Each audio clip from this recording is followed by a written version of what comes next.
তার বিলে ছিল বোঝান 31 কেজি, বিক্রি করে আনে তারপর টাকা দিয়েছি।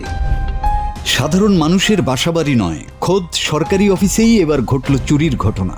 নীলফামারীর ডোমার উপজেলায় অবস্থিত নেসকো বিদ্যুৎ অফিসে বজ্রপাত সুরক্ষা ব্যবস্থার গুরুত্বপূর্ণ বৈদ্যুতিক তার চুরির একটি চাঞ্চল্যকর ঘটনা ঘটেছে।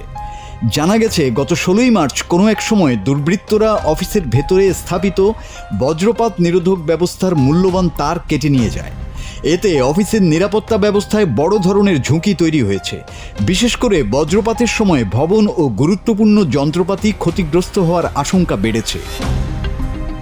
স্থানীয় সূত্রে জানা যায়, চুরির ঘটনাটি পরিকল্পিতভাবে সংগঠিত হয়েছে, কারণ এসব বজ্রপাত সুরক্ষা ব্যবস্থায় ব্যবহৃত তার সাধারণত উচ্চমানের তামা বা অন্যান্য দামি ধাতু দিয়ে তৈরি, যা সহজেই বিক্রি করে অর্থ পাওয়া যায়। বিদ্যুৎ অফিসের একটি গোপন সূত্র জানায়, শাকিল ইসলাম নামের এক যুবক এই চুরির সঙ্গে জড়িত। তাকে সিসি ক্যামেরাতেও দেখা গেছে। পরবর্তীতে তিনি চুরি করা তার মিলন ইসলাম নামের এক ভাঙারি ব্যবসায়ীর কাছে বিক্রিও করেন। শাকিল ইসলামের সঙ্গে মুঠোফোনে যোগাযোগের চেষ্টা করা হলে তার ফোন বন্ধ পাওয়া যায়। এ বিষয়ে ভাঙারি ব্যবসায়ী মিলন ইসলাম বলেন, তিনি শাকিল ইসলামের বাড়ি থেকে প্রায় 31 কেজি ওজনের বৈদ্যুতিক তার 46,000 টাকায় কিনে নেন।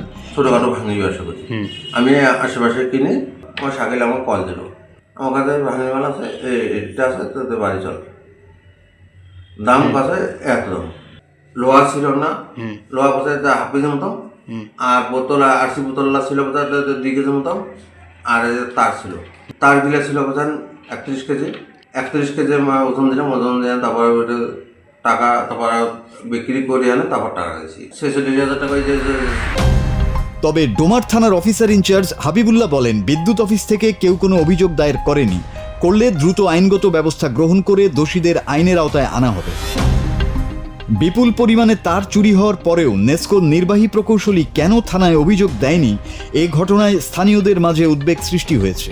এটা আমাদের অফিস খুললে আমরা একটা পদক্ষেপ নেব। তা আপনি কি জানেন না এই বিষয়ে? হ্যাঁ, জানি।